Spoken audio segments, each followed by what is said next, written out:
Saat ini banyak organ-organ kelompok-kelompok masyarakat yang melakukan gerakan sosial kan, saling mengumpulkan, lalu bantu masyarakat yang memang kurang. Nah, apa secara formal pemerintah melakukan itu ya, seperti misalkan Dewan menyarankan, yuk iuran para kepala dinas misalnya. Nah itu yang perlu saya sampaikan, Pak. Dulu pernah saya mau sampaikan hal itu, tapi karena situasi lah seperti ini, tapi karena saya ditanya oleh Pak Tata itu, ya di hadapan publik ya, saya sampaikan. Jadi saya akan mengapresiasi kalau Pak Bupati lah mengajak, kalau Pak Bupati mengajak ASN banyak.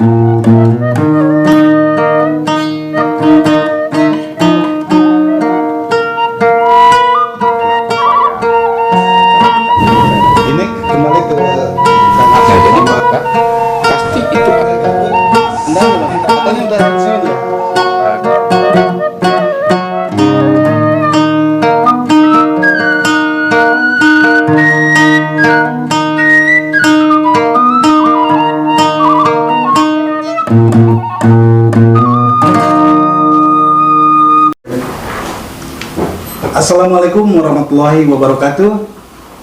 Selamat malam warga Garut. Berjumpa kembali di program Guar Garut. Malam ini kedatangan tamu si ganteng kalong. Saya kalau melihat beliau mirip Cok Simbara itu. Beliau ketua fraksi Partai Golkar. Yang asik lagi, beliau adalah mantan kepala desa. Nah, untuk lebih dekat lagi, kita perkenalkan langsung Pak Haji Deden Sopian SI. Assalamualaikum Pak Haji. Boleh dibuka ya Pak? Boleh. Kita jarak 2 meter lah. Betul. Terima kasih sudah hadir di sini. Nih kita mau nanya awal nih, betul jadi kepala desa 2 periode? Betul Pak. Itu tahun berapa Pak? Saya jadi kepala desa itu tahun 94 sampai 2004, 2 periode Pak. 94 sampai 2004, 10 tahun. 2004, oh 2 periode. 2 periode. Itu di desa Cikembulan. Cikembulan. Dekat Taman Satwa Cikembulan di sana Pak. Oh iya. Kadungora. Nah kemudian setelah 2004 nyalon. Saya itu jadi kepala desa itu 94 sampai 2002 karena 8 tahun dulu itu. Ya. Terus nyalon keduanya seharusnya 2000 sampai 2008 karena yang kedua itu 6 tahun undang-undang. Hanya periode kedua baru 2 tahun saya didorong untuk mencalonkan dewan karena saya waktu itu jadi sekretaris pimpinan kecamatan Golkar, pengurus Golkar gitu, jadi kades. Belum dipilih oleh rakyat Pak ya? Belum, dulu itu nomor urut. Kebetulan saya ya sudah nasibnya seperti itu, dulu itu dapat nomor urut 1 gitu. Jadi langsung jadi. Langsung jadi. Nah, Bapak pengurus saat itu? Pengurus sekretaris PK pimpinan kecamatan. Menjabat kepala desa dan sekretaris PK, pengurus kecamatan. Kemudian menjadi ketua PK. Nah setelah jadi dewan gitu, periode selanjutnya jadi ketua PK PK Kadungora. Nah artinya Bapak menjadi anggota dewan itu 4 periode Pak ya? 4 periode berjalan gitu. Nanti nyalon lagi Pak?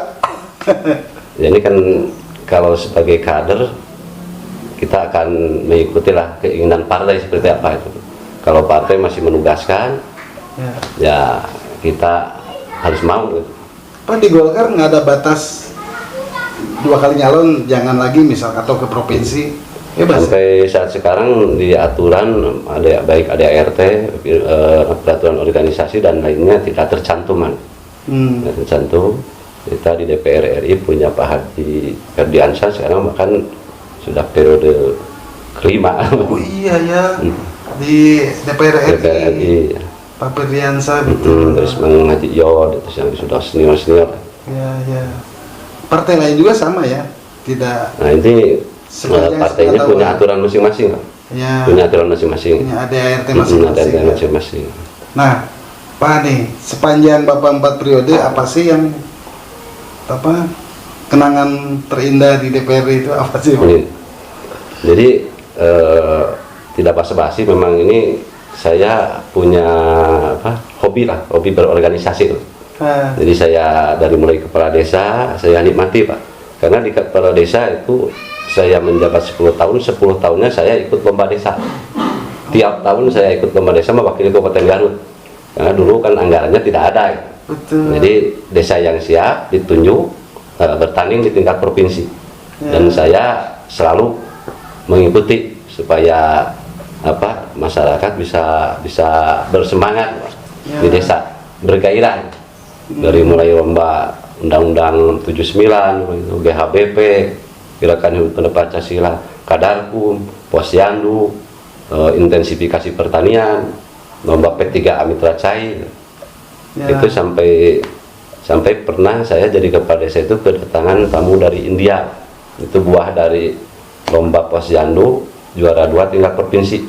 Dari India datang ke desa. Dari India itu tamunya tidak ke desa, Pak. India ini tamunya kan ke Indonesia. Dari India ke Indonesia, dari Indonesia, dari Jakarta dikirimkan ke Jawa Barat, dari Jawa Barat direkomendasikan ke Kabupaten Garut, direkomendasikan ke Desa Cikemulan, karena Desa Cikemulan pada waktu itu berhasil di KB dan kesehatan anak bayi itu, kesehatan bayi dan anak, karena juara Posyandu itu, juara Posyandu. Berapa lama itu dari India? India ini ingin mengetahui, Pak, karena di Indonesia si penduduk itu bisa terkendali. Nah, pas ditelusuri ada posyandu, pos pelayanan terpadu tingkat RW. Kan mereka berpikirnya berapa gajinya, Pak? Itu negara harus membuat pos tiap RW sekian puluh RW, berapa gaji? Nah, dia ingin tahu bahwa itu tidak digaji, itu swadaya. Dari mulai penimbangan sampai makanan juga itu swadaya. Nah, kita buktikan Mas India. Ada kacang hijau, kue mari, ini dari mana dananya? Ini dari kas iuran, ada yang arisan, terus dapatnya nanti pihak Posyandu. Itu Pak. Di era Bupati Pak Dede Satiwi, Pak ya? Ya Pak Dede. Nah, kemudian di Dewan sendiri kenapa Bapak ingin masuk menjadi anggota DPRD? Itu. Ya kalau tujuan gayanya itu ya ingin membantu masyarakat. Dulu itu ingin lebih memajukan desa. Tadinya ukurannya kan sedikit. Jadi kalau di desa ini, kalau saya jadi dewan, Desa Cikemulan akan lebih maju gitu awalnya. Tapi setelah di dewan, ini kan skupnya segarut. Ternyata kita ya banyak aspirasi yang masuk ya dari selain di luar desa karena sedapil, ada juga dari luar dapil karena waktu itu saya dipercaya jadi pimpinan ketua komisi B di bidang pembangunan dan pertanian. Jadi ke selatan, ke Santra Goyang, yang ingin buat bendungan ke Cibatarua. Dulu itu kita keliling ke pegunungan. Jabatan apa saja yang Bapak pernah singgah saat ini di Dewan?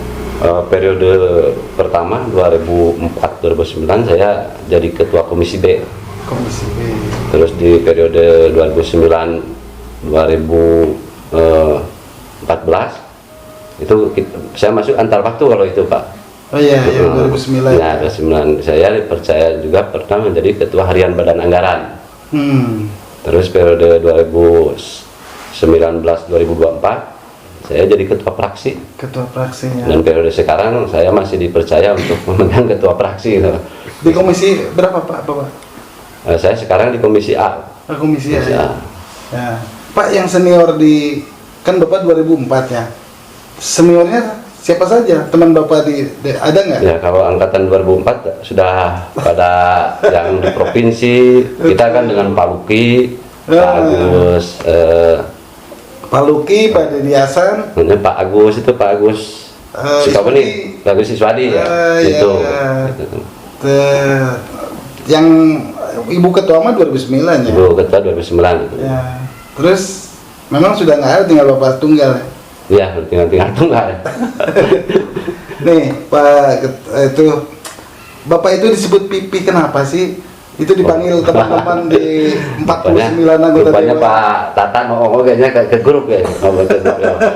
Ya karena tadinya itu panggilan di rumah, panggilan istri saya.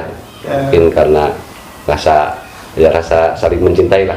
Kita panggil Pipi, panggil Mimi. Ternyata waktu kita pertemuan bawa keluarga, istri saya nyebut Pipi gitu. Jadi mereka pada tahu, akhirnya ya sambil heureuy lah Pipi tapi jadi panggilan yang akrab. Apa-apalah, saya sebagai senior dipanggil Pipi ya karena sudah mulai tua.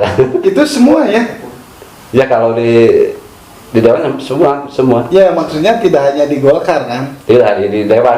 Di Dewan kan. Pak nih, kita ingin dengar kejujuran Bapak nih. Bapak menikmati atau peristiwa di periode mana? Bukan menikmati ya, peristiwa di periode mana merupakan tantangan sebagai anggota dewan secara utuh gitu, bukan Bapak pribadi. Nah, di periode mana Pak? Saya di periode ketiga. Periode ketiga? 2014-2019. Kenapa? Karena di saat itu senior sudah pada tidak ada, jadi saya agak sedikit sibuk di era itu lah untuk menerima ya audiensi gitu. Audiensi, terus banyaknya pembangunan mungkin di Kabupaten Garut yang cukup dinamis lah. Dan itu kan ada Changsin dibangun, terus ada masalah limbah, masalah banjir bandang, itu kan termasuk tata ruang kan? Iya. Terus kejadian pasar Limbangan itu kan lagi hangat.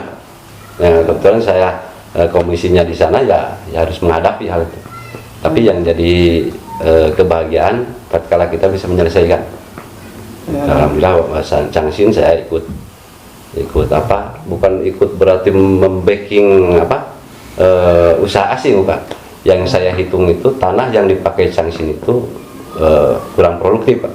Kalaupun produktif kita hitung-hitungan, Pak. Jadi yang dipakai Changsin itu dulu itu 40 hektar. Nah saya hitungnya kalau 40 hektar itu bisa menampung tenaga kerja mereka ya, para petani itu paling kalau per hektar 5 orang kali 40 berapa? 200. Nah ini kan cita-citanya 20.000. Nah jadi saya berpikir ya ini yang 200, ini 20.000. Ya itu didorong untuk dibangun sebab akan menampung tenaga sampai 20.000. Walaupun sekarang baru 11 ribuan katanya. Nah itu kan berpikirnya ke sana, Pak, akan menampung. Nah untuk kemacetan saya usulkan dulu itu ke pemerintah, ke Pak Bupati untuk buat jalan lingkar. Silahkan dibangun jalan lingkar supaya tidak macet. Akhirnya dibuat jalan Ikro, itu Tugan itu. Yang sedikit dulu itu mintanya supaya tidak melewati itu. Sekarang sudah dibangun Pak? Jalan lingkar itu? Udah. Yang baju resmi itu ya? Oh itu mah program Pak Bupati kalau kita yang minta masuk menghindari pabrik yang dari Ikro. Yang sedikit itu. Yang sedikit. Itu mah DPRD ya. Nah akhirnya Pak Bupati mungkin melihat lingkarnya cuma pendek, mungkin ada ide lain, ada keinginan program lain, sehingga dibuat jalan lingkar ke Banjarmasin itu 16 kiloan. Siap. Warga Garut ini menarik ya. Di periode 2014-2019 bagi beliau merupakan tantangan. Beliau ini senior, jadi satu-satunya anggota DPRD yang berangkat dari 2004. Padahal ada beberapa peristiwa yang dilalui, mulai dari APBDG Pak, 2004 kan, kemudian kejatuhan Bupati Garut Pak, kemudian kejatuhan Bupati Garut juga kedua. Nah, tapi menurut beliau ya kenapa 2013? Karena kejatuhan Bupati itu terkait hukum, tidak ada korelasinya dengan DPRD.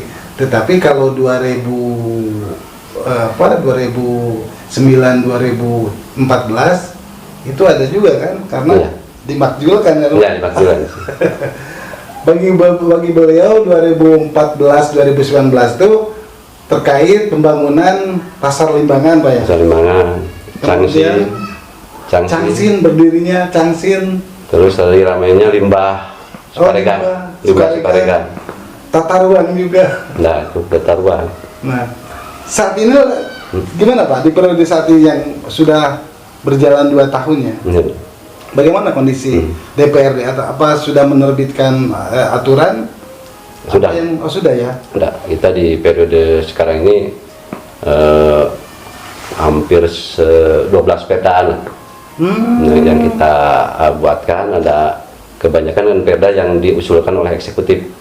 Kalau legislatif kita baru dulu itu membuat perda tentang CSR, itu yang harus ditindaklanjuti.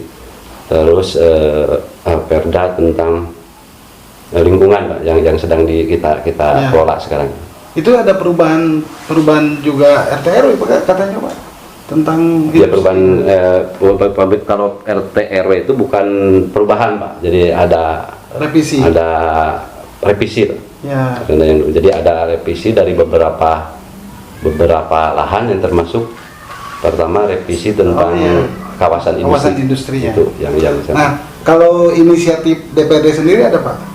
Ada. Oh, ada ya. Yang tadi saya sebutkan yang CSA. Gitu. Dari 12 perda itu ada ya ada. berapa? Kita 2 perda. Oh, 2 perda. Ya? Perda. Oke.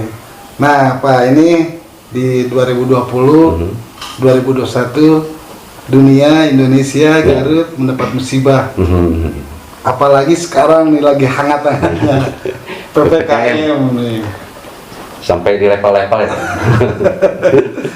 Perpanjangan lagi. Ini anekdotnya bisa gol-golan, Pak. Perpanjangan, seri gol-golan ya. Bagaimana, Pak, kalau kacamata Bapak melihat kinerja pemerintah tentang keresahan masyarakat? Tidak adilnya mendapatkan bantuan, bahkan merasa tidak dibantu oleh pemerintah, ada juga kan. Tersumbatnya perekonomian karena tidak bisa berjualan. Itu beberapa langkah dilakukan oleh pemerintah sendiri. Terus apa yang dilakukan DPRD dalam melakukan pengawasan? Gitu. Silakan. Terima kasih, Pak. Jadi memang situasi PPKM itu situasi yang cukup dilema. Karena namanya juga musibah. Kalau musibah itu tidak terencana. Sehingga pas terjadi musibah, semua orang termasuk pemerintah itu akan gagap, Pak. Tapi walau bagaimanapun saya sebagai DPRD yang mempunyai fungsi pengawasan dan terus mengingatkan tentang hal itu. Jadi maksimalkan bantuan pemerintah kepada masyarakat, apalagi selalu menitipkan jangan terjadi kelaparan. Tapi setelahnya kita berikan terus saran, memang ini ada beberapa program, Pak. Memang pemerintah pusat juga membuat keputusan PPKM itu sudah menyiapkan, Pak. Menyiapkan ada bantuan bansos langsung. Terus selain BPUM itu ya, yang di Garut 170.000, 46.000 dari bansos langsung, bansos tunai, terus DPNT, terus PKH, ditambah lagi beras.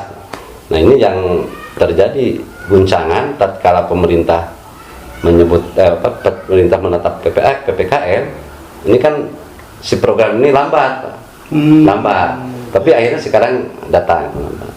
Kalau dilihat memang semua juga berjalan inginnya cepat, berjalan.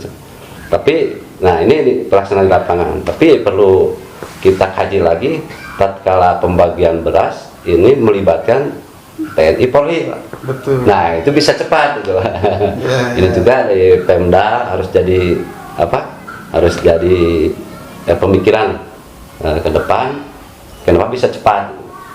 Dia kan langsung mungkin lah di lapangan lihat Polres datang ke Kecamatan Anu terus membagikan. Ya kita kan sulit Pak, sulit gitu. Padahal kalau lihat perangkat Polres dan Polri dan TNI ini cuma punya satu orang di desa itu. Polri Babin Maspol. Betul. Nah, TNI Babinsa. Kalau Pemda kan ada Pak Kades, Sekdes, aparat banyak gitu. Tua kampung Nah, ya di bawahnya kan punya Pak RW, punya Pak R. Nah ini Pak dari Polri, dari TNI juga ke lapangan pakai RW Pak Akhir. Betul. Ini kenapa yang kita agak sulit itu? Biasa yang diberikan oleh Depsos, Dinsos. Ini kan terjadi belum sampai terus telat. Nah, itu hal seperti itu. Ini keraguan. Karena kenapa yang dari kabupaten tidak cepat? Mereka kan ingin melihat dulu yang dari pusat itu ke mana larinya. Kan harus nambal. Nambal itu misalnya ini udah PKH tidak boleh dikasih kan. Terus BPMT. Nah, terus ini yang kosongnya nanti diisi oleh kabupaten. Nah, ternyata yang dari pusat telat ya ini menunggu, akhirnya ya seperti ini kejadian. Tapi saya apresiasi juga dengan Satgas Covid Kabupaten Garut, memang terus berjuang. Nah, adapun di lapangan ya masyarakat kan menilai itu sah-sah saja, sah saja, dan memang hak mereka. Kalau disebutkan telat ya telat gitu. Tapi kalau kita melihat dan telat tapi sedang bekerja. Yang salah ini kalau masyarakat menyebutkan telat, tapi pemerintah tidak bekerja ya itu. Kalau sedang bekerja itu seperti apa itu tinggal berubah strategi. Pemerintah tetap bekerja ya. Tetap bekerja. Hanya memang ada keterlambatan. Ada keterlambatan itu. Jadi tentunya dalam perjalanan sekarang ini kan PPKM masih berlanjut terus Pak. Betul. Sekarang diperpanjang. Itu harus menjadi acuan pemikiran dengan cepat. Karena kalau di situasi pandemi atau di situasi bencana ini harus cepat-cepat. Dia tinggal harus cepat gimana? Tinggal dicontoh saja. Institusi Polri dan TNI cepat itu. Betul. Cepat Pak. Kalau kita kan dari Kementerian Sosial kan nggak bisa cepat Pak. Ini datanya belum beres, itu kan nggak bicara data, dia langsung turunkan sekian. Betul, ya. TNI Polri tidak melihat data loh Pak, langsung turun. Ya tidak Pak. Ya, data itu ya kalau data BPNT dan PKH itu kan dilaksanakan pada waktu normal. Kalau situasi abnormal ini tidak ada data, selesaikan ke bawah. Gitu. Kurangnya kita tambah. Nah itu situasi bencana namanya. Nah ini yang dilakukan oleh TNI Polri. Nah ini melaksanakan kegiatan dalam situasi bencana. Seharusnya konsentrasi Pemda itu ke bencana, dan Kementerian Sosial juga sudah tidak berpikir itu. Nah, kalau data sekarang kan saya di lapangan melihat ada PNT yang dapat 7 kali. Betul. 7 paket, ada yang 5 paket, ada yang tidak kebagian. Betul. Kan kalau tidak datanya sementara situasi seperti ini dihilangkan, yang tidak mampu kita bantu. Yang sisanya oleh Pemda selesai. Padahal TNI Polri terbatas personal. Terbatas. Nah, karena memang mereka juga saya dapat berita Kapolri akan mengadakan Agustus itu selesai Jakarta 60%. Kan dia sudah pakai strategi. Kita kan telat. Termasuk vaksin juga Pak, vaksin yang dilakukan oleh TNI Polri. Oh ya vaksin, saya maksud vaksin di Jakarta. Ya kan terobosannya seperti itu. Setelah saya kalkulasi tiap RW 200 sehingga Jakarta kan bisa selesai. Nah itu kan ya, pemikiran seperti itu yang seharusnya di daerah apa? Dia panggil kepala desa, dipanggil Bapak RW, gitu. Seperti ini.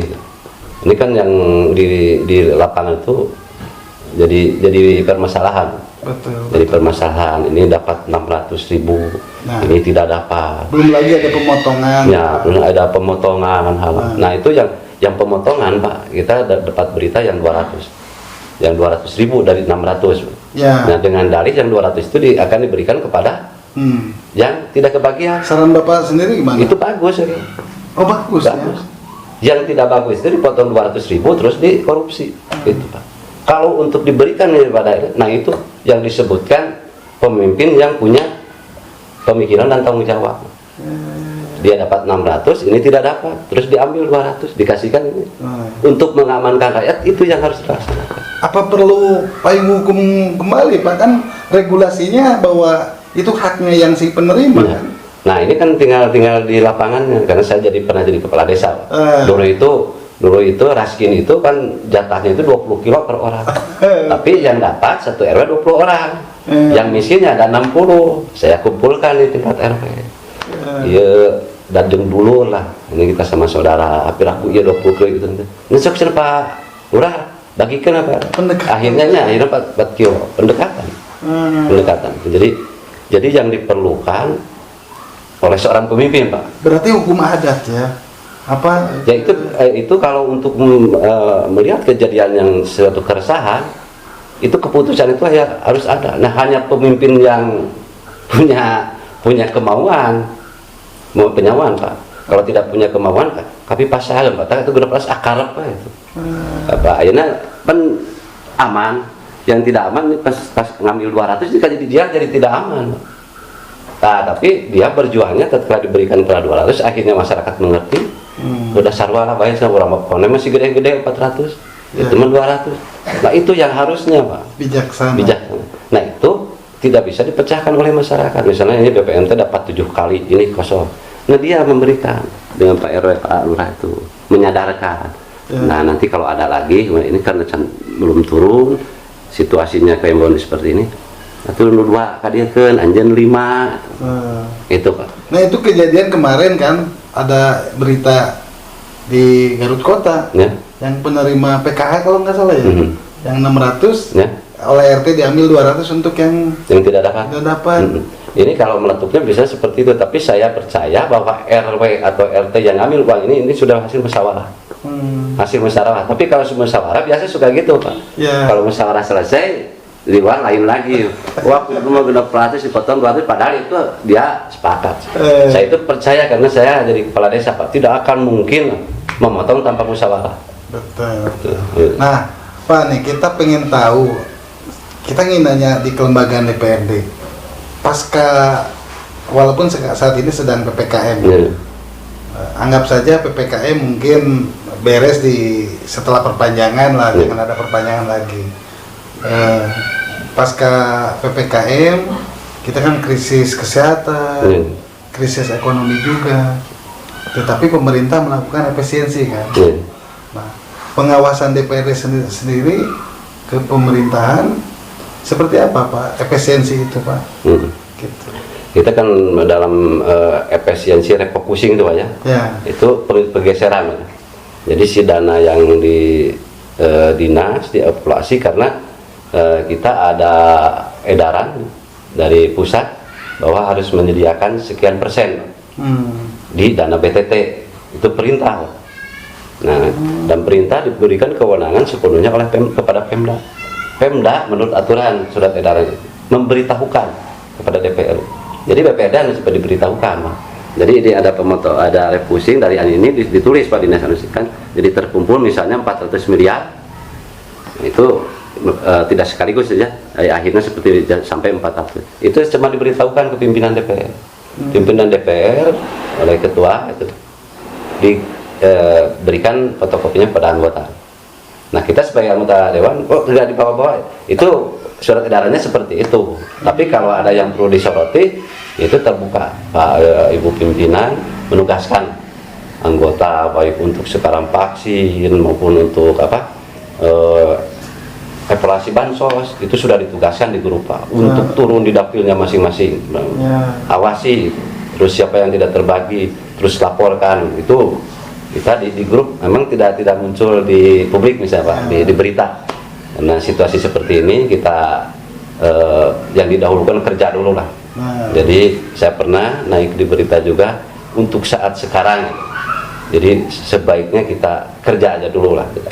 Jadi untuk untuk saling menyalahkan itu dihentikan dulu. Saya pernah seperti itu. Menurut saya pribadi Pak. Jadi situasi ini lebih baik kita kerja. Ya, pengawasan itu dilakukan tidak secara frontal karena kalaupun terlalu banyak mengawasi itu akan menjadikan gagap Pak. Ini yang kerja itu akan gagap Pak. Ini baru jalan, ini harus seperti ini, dirubah ada kusieun teh Pak. Kita kan punya fungsi pengawasan, itu kan pastilah itu. Pasti ada apa kalau keluar harus seperti ini, itu akan jadi pemikiran dan jadi Pak, berapa jumlah BTT sekarang? BTT yang 2021 itu 100 miliar. 100 miliar. Tapi belum dipergunakan semua ya? Sudah berjalan. Oh, sudah berjalan. Kemarin terakhir di berita Pak Bupati itu memberikan untuk PKL. Ya. Nah itu sekitar 9 miliar lagi gitu dari situ. Itu karena kan ke bantuan sosial, terus ke pengadaan di rumah sakit. Ini tidak selalu ke sembako Pak. Ada pembelian ranjang gitu Pak. Nah, evaluasi yang dilakukan oleh DPRD sendiri kan sudah yang 2020 ya. Terus tadi kan kata Bapak ya kerja. Artinya sudah saran-saran sudah disampaikan. Sudah disampaikan. Sudah disampaikan. Disampaikan. Sudah apa? Pemerintah melakukan pembenahan ya. Di saran-saran itu yang jadi disarankan ke depan itu Pak ya. Ini kan perbaikan kesehatan dan selanjutnya percepatan laju perekonomian. Itu yang sekarang kita dorong untuk 2022 Pak ya. Pembahasan sekarang itu. Itu didorong perbaikan ekonomi dan penguatan kesehatan. Pak, selama ini bukan karena efisiensi ya. Maksudnya gini, anggota dewan tidak ada kunjungan keluar kan di saat Covid ini PPKM. Akan di PPKM itu diterapkan WFH. Nah, WFH ini kan semua DPR juga, semua instansi WFH. Mau kita kemana? kan yang akan dikunjungi semua juga lagi WFH. Dia tidak ke sini WFH. Jadi dengan WFH ini secara otomatis tertutup semua. Dan kita juga kalau dalam situasi seperti ini kan lebih memperhatikan di daerah Pak. Jadi tidak elok lah kalau dalam situasi seperti Jadi tidak ada agenda kunjungan studi banding. Oh, tidak ada. Kunjungan kerja. Pimpinan juga sudah digerus kita untuk lebih baik ke daerah. Itu bagian efisiensi juga Pak ya? Efisiensi Pak. Efisiensi. Pandemi Covid ini anggap saja wabah yang terlihat, anggap saja seperti itu. Nah, rakyat menjerit Pak, sementara pemerintah di WFH kan, diistirahatkan, bekerja di rumah. Nah, ini banyak pihak yang memang bicara kenapa tidak melakukan gerakan sosial, temui rakyat. Nah, atau mungkin bagi kita ya kita tidak tahu, siapa tahu pemerintah juga melakukan itu kan. Nah, sepanjang sepengetahuan Bapak, sepanjang di pemerintah apa yang dilakukan selama ini Pak? Jadi yang dimaksud WFH itu bukan libur Pak. Tapi tidak di kantor, jadi ngantor di rumah. Nah, dalam situasi aturan seperti ini semua bekerja di rumah, dan seperti kita di anggota DPR itu kalau di lapangan kita ke lapangan. Kita ada vaksin, kita ke lapangan, terus ada kita gerak sebetulnya di lapangan. Dan kalau di instansi, saya kira Pak Bupati juga saya pernah mendengar memang memerintahkan untuk turun ke lapangan. Hanya kalau turun menangani bansos misalnya, itu kan sudah ada leading sektornya Pak. Itu leading sektornya, apalagi PKH, terus BNPT itu kan sudah ada yang menanganinya. Terus yang kemarin yang 46.000 itu kan sudah melalui posnya menyampaikan ke desa. Kalau dinas ya mau di sebelah mana kerja gitu. Tapi saya percaya itu karena arahan Pak Bupati, dinas itu di daerahnya akan melakukan. Seperti saya di Dewan Pak Deden coba kan saya banyak konstituen Pak. Tiap hari kan ada telepon itu, Pak ini 100 200 ya. Pak, tidak perlu saya sampaikan lah Pak, seperti itu anggota dewan itu sudah pasti Pak, karena punya konstituen, punya tim tadinya lah. Kalau dia kalau ada apa-apa, Pak dia aduh ya badai ke SMA ya. Uang bangunan sumbang pendidikan 45 juta kan kita terus kita bereskan, kita fasilitasi dengan pihak sekolah situasi seperti ini. Kalau yang minta tolong itu kita seperti itu ya. Jadi semua juga bekerja Pak. Hanya kalau maksimal dan tidak itu pertama situasi ya. Kedua ya kemampuan dan kapabilitas Pak itu. Ya sebetulnya mah harapan besar Pak, kan di kondisi saat ini banyak organ-organ kelompok-kelompok masyarakat yang melakukan gerakan sosial kan, saling mengumpulkan, lalu bantu masyarakat yang memang kurang. Nah, apa secara formal pemerintah melakukan itu ya, seperti misalkan dewan menyarankan yuk iuran para kepala dinas misalnya. Nah itu yang perlu saya sampaikan Pak. Dulu pernah saya mau sampaikan hal itu, tapi karena situasi lah seperti ini, tapi karena saya ditanya oleh Pak Tata itu, ya di hadapan publik saya sampaikan. Jadi saya akan mengapresiasi kalau Pak Bupati lah, kalau Pak Bupati mengajak ASN, banyak Pak ASN. Ya. ASN itu sekitar 18 ribuan. Kalau mereka misalnya Pak Bupati udunan 100 ribu uang 100 ribu kan kalau dikali 18 ribu itu ya 1,8 miliar itu 8 miliar. Itu yang eloknya lagi kalau sudah terkumpul jangan dibalikan oleh Pemda. Nah kemana dibalikannya, kan ada organ-organ masyarakat. Betul. Misalnya ada rakyat bantu rakyat, saya pernah dengar. Betul. Bagikan ke Anjaran itu. Kenapa seperti itu? Tatkala satu organ itu dikasihkan misalnya ini Anda tolong dibagikan misalnya ada 20 juta misalnya dari 1,8. Ini karena bertambah apa nanti? Ya. Ini menambah kesemangatan. Ya. Sudah habis kan dia akan ya stimulan ya. Stimulan Pak. Nah, kumpulkan nyali resep gening kikian. Saya pernah Pak. Jadi akan ada orang akan ada. Kalau setelah itu akan timbul rasa gembira dan dia akan melanjutkan. Terus ada yang datang ke Pak Bupati itu yang membantu itu gunakan semua. Gunakan supaya apa memancing, ada KNPI kasihkan. Ada AMPI misalnya kasih. Itu gunanya supaya menggerakkan semua. Ini saran pribadi atau sebagai ketua praksi? Pribadi Pak. Pribadi sebagai anggota dewan. Pribadi kalau praksi itu kan harus keputusan praksi itu harus dirapatkan dengan anggota. Ya. Ini saran pribadi. Saya yang pernah mengalami seperti itu karena saya kepala desa pernah membuat bendungan tidak didanai oleh pemerintah. Ya kita iuran masyarakat, bangun jalan iuran dulu itu. Gitu. Jadi hal itu akan timbul tatkala kita kepala desa misalnya ada stimulan Pak. Ini bendungan 30 juta. Di desa ya 5 juta. Ya, itu akan di era Bapak itu Rewangan Sarumpi ya. Ya, dulu pernah saya juga. Saya pernah Rewangan Sarumpi itu sampai desa Cikemulan yang 8 RW itu bisa buat gapura tahun itu. Kan gapura itu hal yang jarang Pak. Gang dibuat gapura jarang. Nah, saya buat Rewangan Sarumpi. Rewangan Sarumpi dikumpulkan di arisan kan. Sasih ayeuna buka kenging 1 juta RW hiji buat kan. Padahal dia itu bikin gapura itu nantinya hampir sampai 5 juta. Nah, dari arisannya itu 1 juta. Stimulannya 1 juta ya. Wah, ya makasih RW itu kalau tokoh ketemu dengan saya waktu kepala desa bisa lurah macam beres 1 juta itu biaya 5 juta ibadah secara real. Seperti itu. Sekarang juga kan seperti itu. Itu ke Pemda. Kalau di DPR ya bisa saja gitu. DPR ngumpulin nggak Pak iuran nggak? Ya sekalian kita ajak saja seperti itu. Oke, ini warga Garut.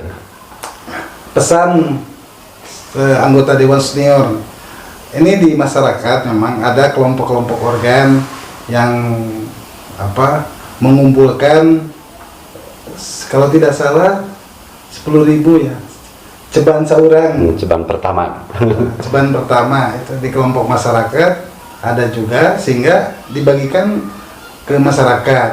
Nah, harapan masyarakat juga pemerintah melakukan itu dari pribadinya gitu. Dari, kalau anggap saja karena sudah tahu kepala dinas TKD-nya 20 juta, camat 13 juta, bocoran dari Pak Bupati. Kalau kata ketua praksi, tapi beliau menyampaikan pribadi sebagai anggota dewan, berarti ada hak anggota dewan untuk menyampaikan, bukan sebagai ketua praksi atau komisi ya. Ya, hanya sebagai anggota saja. Hanya sebagai anggota. Jadi disarankan ada gerakan sosial 100.000 lah satu orang, termasuk di dewannya sendiri. Beliau berharap ada iuran, kemudian bukan ya, iuran kan ada lah, iuran lain kan ya. Karena ini kondisinya memang sedang pandemi, masyarakat di luar sana di Kabupaten Garut yang begitu luas itu banyak di sudut-sudut kampung yang ya seperti itu Pak. Ada gerakan ceban pertama cuma 10.000, akan kita bisa gerakan 100.000.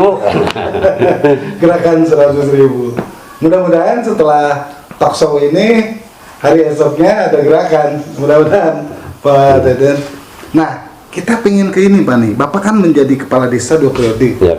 Dan saat itu belum ada bantuan Pak dari pemerintah pusat ya. Kan dari Pemda pun ya, subsidi cuma 15 juta Pak. 15 juta 15 juta ya? dulu itu. Kalau tidak salah ada bulan bakti LKMD ya, dibantunya ya. Ya, suka ada, tapi itu khusus subsidi namanya. Subsidi 15 juta. Nah, kemarin kan baru dilantik Pak nih 216 kepala desa, yang mana banyak dari latar belakang lah. Ada pengusaha, mungkin ada yang mantan jadi lagi kan. Bapak sebagai mantan kepala desa senior yang memang saat itu prihatin soal bantuan, tetapi mampu membangun, apa yang bisa Bapak sampaikan terhadap para kepala desa yang baru itu Pak?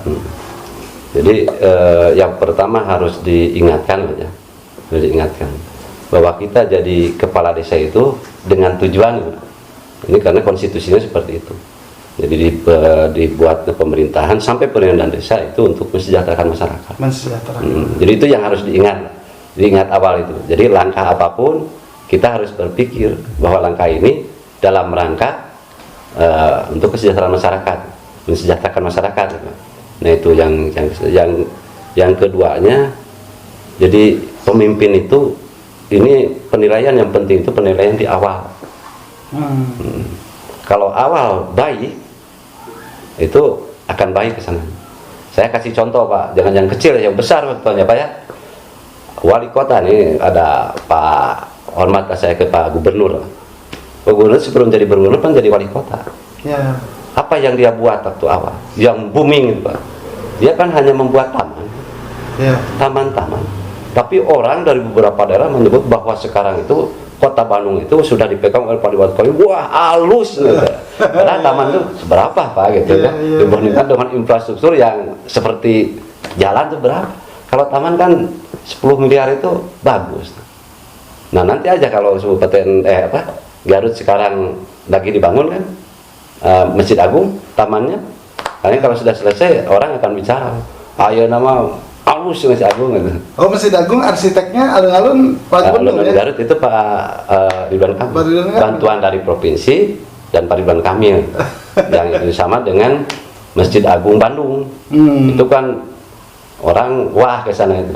Lihat Masjid Agung, wah lihat ke taman-taman di Dago itu, lihat perbaiki. Nah, dia itu mencuri hati. Mencuri hati. Jadi masyarakat awalnya bagus, ya, maka akan bagus. Ya contohnya Pak Ridwan Kamil setelah wali kota jadi gubernur kan jadi.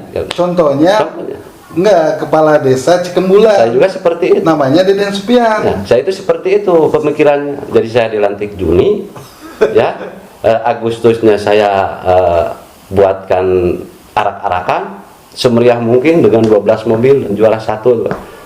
Septembernya lomba desa. Karena memang sadar itu kita harus dimulai dulu masalah, akhirnya kulurah budak mora mau halus. Pak Deden sebenarnya nggak perlu contoh gubernur, contohnya Pak Deden sendiri kan. dari awal menjadi kepala desa, sehingga kepala desa lagi langsung menjadi dewan. Masyarakat pemilihnya ya mayoritas di desa. Di desa yang mendorong. Jadi artinya untuk para kepala desa lakukan start awal ya. Start awal. Ini karena kalau awalnya penilaian masyarakat di awal itu jelek, Pak. Itu akan sulit memulihkan. Untuk memulihkan. Kalau sudah mencap bahwa kepala desa saya mau kemajuan. Apalagi kalau misalnya ada etika, itu udah selesai. Jadi itu akan jadi kepala desanya ya tidak akan bisa memajukan. Kalau awal jelek sulit ya untuk memulihkan. Saya kebetulan waktu itu usia saya 26 tahun waktu nyalon kepala desa itu. Nah memang sebelum kepala desa saya itu di LKMD, itu bukan LPM, itu LKMD. Terus pernah di Karang Taruna. Nah kita membaktikan di desa, terus berpikir ingin jadi kepala desa, memajukan desa. Nah itu sudah tercetus di pikiran bahwa start pertama gitu. Makanya saya dilantik dulu itu bulan Juni 1994, Juni, Agustus itu saya buat kejutan lomba arak-arakan. Itu 94 ya? Ya 94. Jadi Juni ke Agustus kan 1 bulan. Ya. Juni ke Agustus, Juli, Agustus saya buat gebrakan supaya menjadi juara arak-arakan sekecamatan Gadungora. Itu kan adu gengsi, Pak. Kita hiasi sekitar 12 mobil kita hiasi, terus sampai 1,5 kilo. Kalau nggak percaya bisa ditanyakan orang Cikemulan awal. 1,5 kilo barisan itu, semua masyarakat turun, karena dia ingin, si tim saya itu ingin membuktikan bahwa Cikemulan bisa jadi juara, turun semua. Malut, Pak. Cikemulan ke Karung itu 2,5 kilo, termasuk saya paling depan kepala desa dengan istri jalan kaki, Pak. Jalan kaki. Semua masyarakat yang terlewati menyambut karena ada barongsai, terus Pancasila, helikopter, gambar, segala itulah berbagai kreasi, kreasi. Dan dinobatkan waktu itu saya desa Cikemulan juara pertama. Bawa rondon ya, rondon 1,5 kilo itu kan banyak Pak, tiap RW itu. Terus kita ajak masyarakat pulang di lapang itu, tiap RW bawa 2 nasi tumpeng di desa, pulang ke desa kita syukuran. Karena sudah diperkirakan dengan 12 mobil itu akan juara 1 itu, Pak. Saya hitung karena saya lihat ke daerah desa yang lain main. Ini yang 2, yang 3, yang paling banyak 6, kita 12 juara. Nah di sana langsung masyarakat itu gembira bahwa gue 16 tahun sana. Iya, karek Cikemulan deh, gitu. Pernah, dulu itu ada bahasa, memang pernah jago Cikemulan. Nah, sekarang domisili masih di desa Cikemulan? Masih di rumah sana, Pak. Masih di rumah yang. Ya. Berapa RW, Pak, di Cikemulan? Cikemulan itu sekarang 10, waktu zaman saya itu 8 RW. Sekarang 11 RW sekarang sudah berkembang. Nah, Bapak tuh waktu jadi kepala desa umur 26 tahun ya? 26. Paling muda nggak, Pak? Waktu itu paling muda, Pak. Karena waktu 94 itu yang disebut kepala desa itu pasti tua, Pak. Ya. Hari ini ada kepala desa paling muda di Kecamatan Caringin, perempuan, Ibu Siti apalah, usianya 26 tahun. Nah waktu itu Bapak juga paling muda ya? Iya, paling muda 26. Nah waktu menjadi anggota dewan paling muda nggak, Pak? Tidak, kalau kita di anggota dewan 36 tahun. Dulu itu ada Risan dari Golkar yang termuda dan Agus Indra. Itu Risan Agus Indra kalau tidak salah di usia 32. Anggota dewan tidak ada yang usia di bawah 30, tidak ada ya? Tidak ada. Itu semua di atas 30. Di atas 30 ya? 32. Risan perwakilan Dapil Selatan. Risan Dapil Selatan. Saya Dapil 2, Agus Indah Dapil 4. Bayongbong. Ya. Nah, kembali Pak ke tadi kan awal bicara saran untuk para kepala desa kan, yang baru dilantik kemarin. Apa saja? Karena bantuan-bantuan besar, kemudian BUMDes, Pak. kita lihat BUMDes rasanya belum ada yang hebat lah, BUMDes bentukan desa itu. Saran Bapak, BUMDes ini harus seperti apa, Pak? Jadi desa ini maju dan tidaknya bagaimana memanfaatkan dana yang ada. Ya.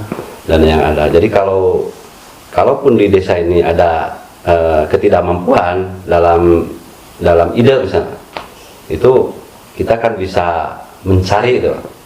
Kalau di desa lain misalnya ada produk ini, terus desa wisatanya seperti ini, nah, kita harus mengikuti ke sana.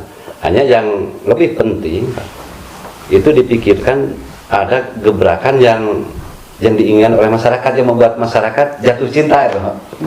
Jatuh cinta. Jadi biasanya kalau jatuh cinta itu pada keindahan. Jadi kalau kepala desa dia buatlah keindahan. Misalnya pinggir jalan dia buat apa gitu, dia buat rally. Jadi ke desa itu bisa nyaman, indah, yang murah meriah gitu. Murah meriah dulu saya juga seperti itu. Saya itu jalan itu 1,5 km dari Kadungora, yang di pinggirnya itu sungai. Terus mengikuti sungai, Pak. Nah itu saya pagar, itu kan ya belum ada besi, saya pagar bambu 70 cm di cat biru putih dulu itu, biru kuning dulu. Nah itu sudah wah itu juga. Oleh yang lewat itu tuh wah ini berapa kilo? Pagar 1,5 kilo. kita nyari bambu karena ada gunung sana, Gunung Haruma, dengan aparat dan masyarakat kita cari bawa bambu. Ini karena gak ada biaya kan. Kasihkan ke desa, saya bawa paku karena akan lomba itu, Pak. Lomba itu ya di Septembernya kita dihias itu. Terus tiap belokan kita buatkan, buanglah sampah pada tempat itu dengan bahpir itu, Pak, yang murah meriah gitu. Tapi dihias, nah dia ya kita cari orang yang bisa tulisan yang bagus itu, buatkan dirinjing ke rantai, Pak. Ya buat gerakan fenomenal lah. Ya fenomena yang dicintai itu. Jadi upah murah air mah bagus, nah itu dulu lah. Nah setelah itu ya tentunya ke sana kita memanfaatkan uang yang ada itu, yang sangat besar sekarang itu. Kalau salah menerapkan itu akan sangat rugi itu. Jadi penerapannya, strateginya yang bisa berdampak, yang bisa berdampak.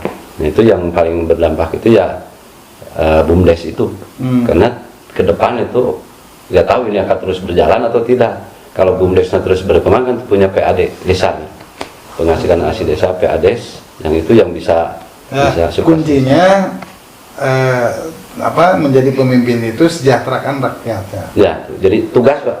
Tugas dibentuknya suatu pemerintahan itu adalah untuk mensejahterakan masyarakat. Itu konstitusi, Pak. Ya, itu konstitusi. Dari mulai pimpinan terendah, dengan terendah sampai tertinggi sampai presiden ya. Sama kepala desa menjadi kepala desa itu kan motonya pasti akan ada mensejahterakan masyarakat, sama.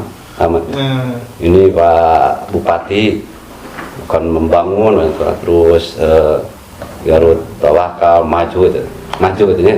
Terus provinsi sama sebenarnya. Pak, ini menarik nih,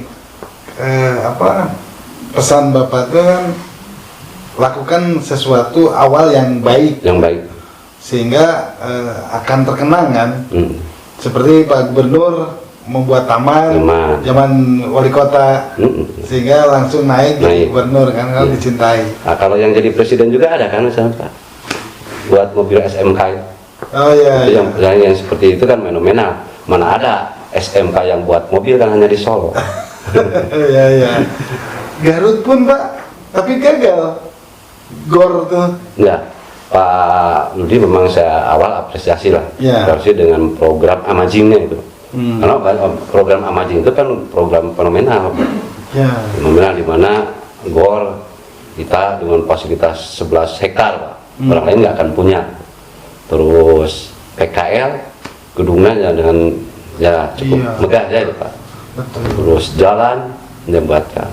Terus pasar sehat itu kan Dewan ya pasti mendukung kalau program yang ingin tapi dalam perjalanan itu mungkin ada hal lain, Pak. Kalau belum mengizinkan ya seperti itu kejadian. Jadi ya saya kira, tapi memang Pak Bupati yang menyebutkan gagal gitu, mancingnya itu. Betul. Pak Bupati bilang ya mengakui lah itu. Gagalnya itu ya karena bukan hanya dia, Pak. Itu kan bisa dilaksanakan di lapangan. Kan punya ide pemimpinan yang bagus ini belum tentu, Pak. Belum tentu dipahami oleh bawahannya. Sehingga Pak Bupati inginnya goal, ini kenapa tidak bisa dieksekusi setelah selesai gitu. Nah, tapi akhirnya lompat lagi ke pimpinan, kenapa nunjuk yang itu? Kenapa nunjuk yang itu? Tidak yang siap gitu. Nah, kita pernah kan sama Pak Bupati Torso, Pak. Pak Bupati juga bilang bahwa ya marah lah. Beliau amading tidak majong, kata beliau juga langsung. Karena ide-ide beliau itu tidak teraplikasikan dengan baik. Pelaksananya akhirnya seperti itu. Kita pengen tahu nih penilaian Bapak pribadi dengan kepemimpinan Pak Rudi Gunawan. Siapa Pak yang Bapak lihat seperti apa?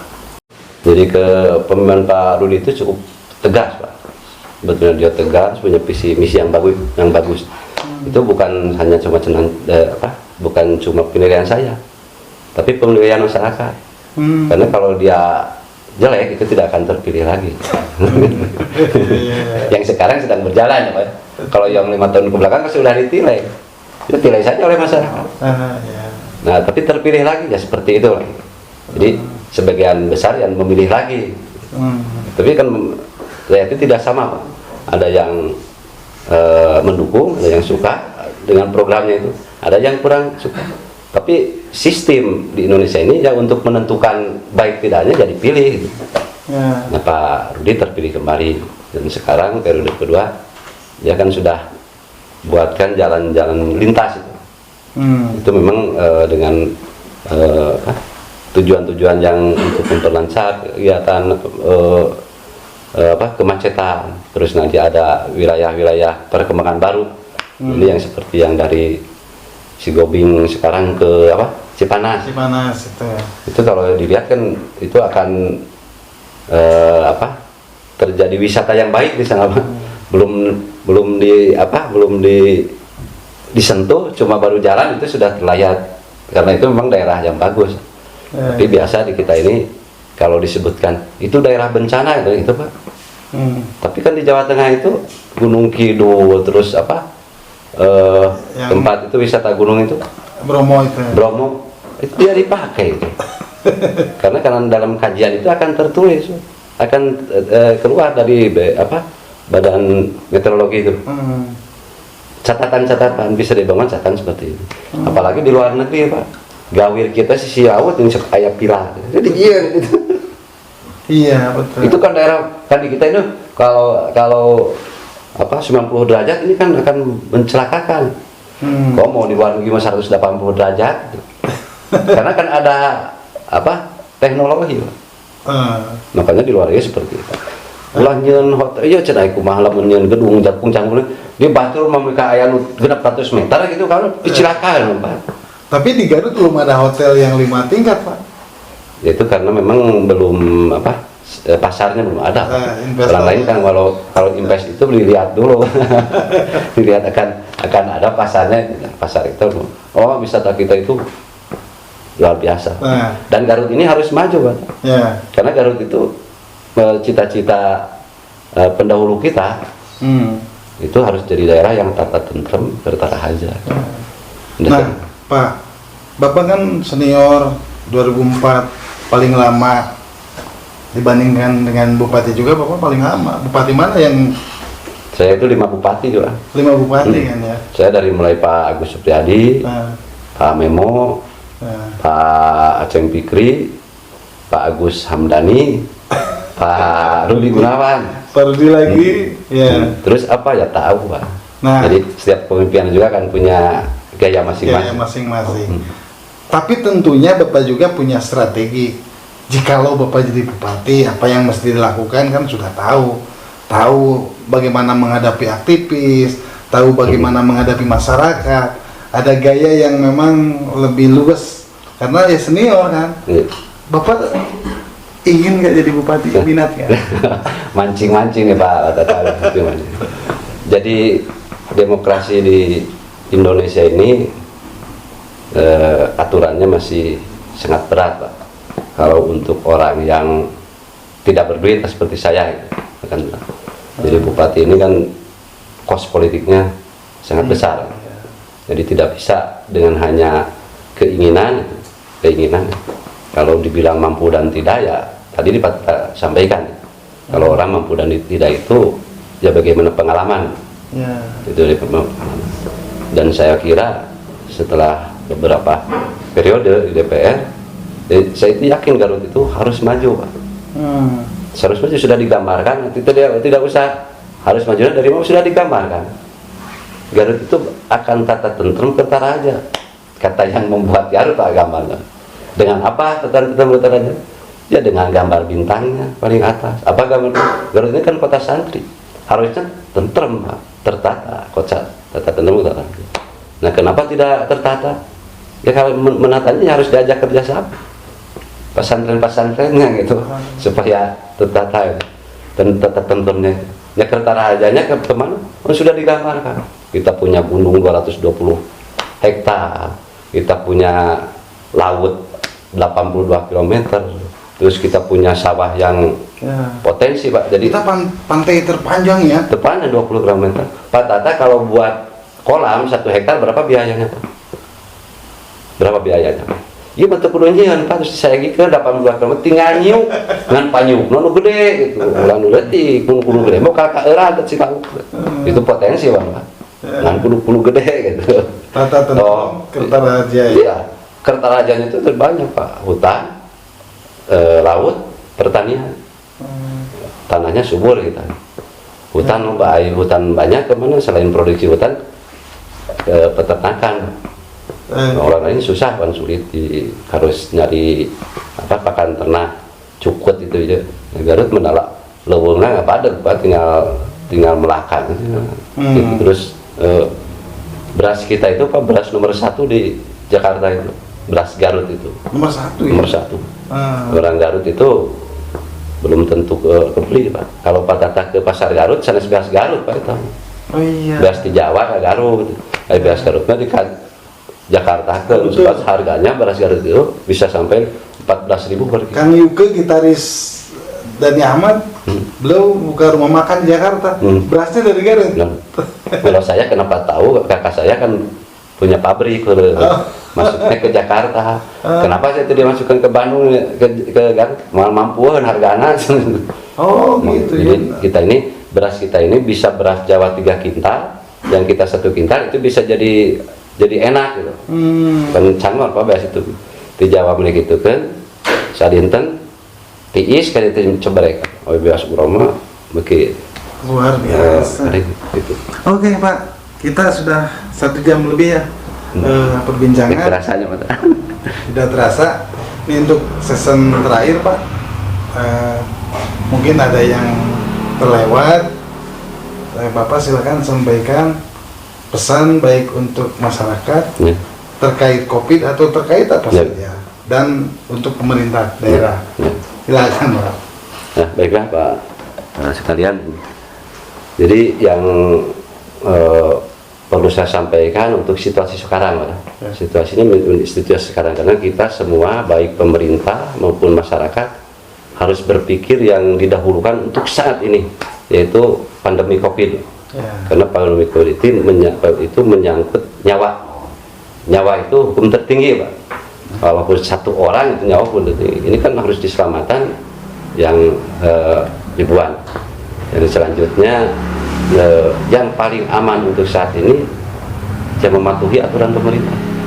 Karena kalau kita berpikir sendiri-sendiri akan sulit. Walaupun tidak mengenakan PPKM diperpanjang, tidak enak semuanya. Tapi cobalah kita mengikuti Pak, karena akan capek kalau kita berbenturan dengan aturan. Nah supaya tidak capek berbenturan dengan aturan, ini harus ngomong agama Pak. Terimalah dengan ikhlas dan sabar, itu akan nikmat. Macam dia mau jadi rumah, uang nggak punya, terimalah dengan ridho dan ikhlas, itu akan selesai Pak. Itu akan selesai. Jadi kuncinya Ya pertama mending mengikuti aja, mengikuti daripada dongkol. Kita mengikuti aturan pemerintah dan kita husnudon bahwa pemerintah akan memperhatikan kita. Walaupun sampai saat ini ada yang tercecer, saya percaya baik Pak Bupati, Pak Presiden, Pak Gubernur semua akan cerita selesaikan ini. Jangan ada yang tidak kebagian, jangan ada yang kapan. Sudah, ini mungkin lagi di perjalanan, yang di perjalanan. Jadi yang supaya bahagia, tidak ada lagi bahagia itu, yaitu bersyukur, menerima, ikhlas dan ridho. Sami yang di dewan pan itu kemana ya terima gitu. Muntah kemana berarti mau ayah naon-naon ya seperti ini saja. Jadi mudah-mudahan ke depan dengan kita mematuhi aturan pemerintah, mengikuti dengan syarat itu cepat selesai Pak. Dan selanjutnya juga ke tadi yang diutarakan itu, saya kira akan menjadikan selaku memberikan empati pada masyarakat. Ini kalau ada gerakan dari PNS Pak, gerakan 100.000 per orang. Ini kan ASN kita ada 18.000. Ya mungkin dengan seperti itu ya rakyat akan melihat, walaupun ya tidak seberapa Pak, tapi kalau kita kumpul yang berserakan 100.000 kan bisa lah 2 miliar, 3 miliar, tinggal hitung. Masa kepala dinas 100 sejuta itu ya, jadi 100 itu kan sana. Itu gerakan ceban kan ada yang 500 ngasihnya kan. Itu saya juga apresiasi kepada masyarakat yang sedang melakukan, dan dilihat mereka itu nikmat Pak, bahagia Pak. Walaupun seperti capek itu, tapi insya Allah jadi bahagia. Saya pernah merasakan seperti itu. Itu saja Pak. Mudah-mudahan kalau pandemi COVID itu cepat selesai. Dan saya apresiasi juga Satgas COVID, karena awal PPKM itu kita yang terkonfirmasi positif itu 4.000 Pak. Itu ya sekarang itu tinggal 650. Kita apalagi yang tadinya kita sport jantung ke rumah sakit ke asupkeunnya itu. Jadi nah sekarang itu kan keterisian rumah sakit bornya itu sekarang tinggal 30%. Dulu kan tidak. Jadi untuk hari wanting berarti asup itu Pak. Jadi mudah-mudahan bisa dipertahankan dengan langkah dan tentunya doa. Terus ya. Siap. Warga Garut itu perbincangan kami dengan Ketua Fraksi Golkar. Ini gambaran Pak Cok Simbaran nih. Pak Haji Deden Sofian SAI.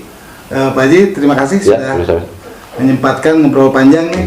Sekali lagi warga Garut, subscribe, like, bagikan, ikuti di acara-acara talkshow selanjutnya.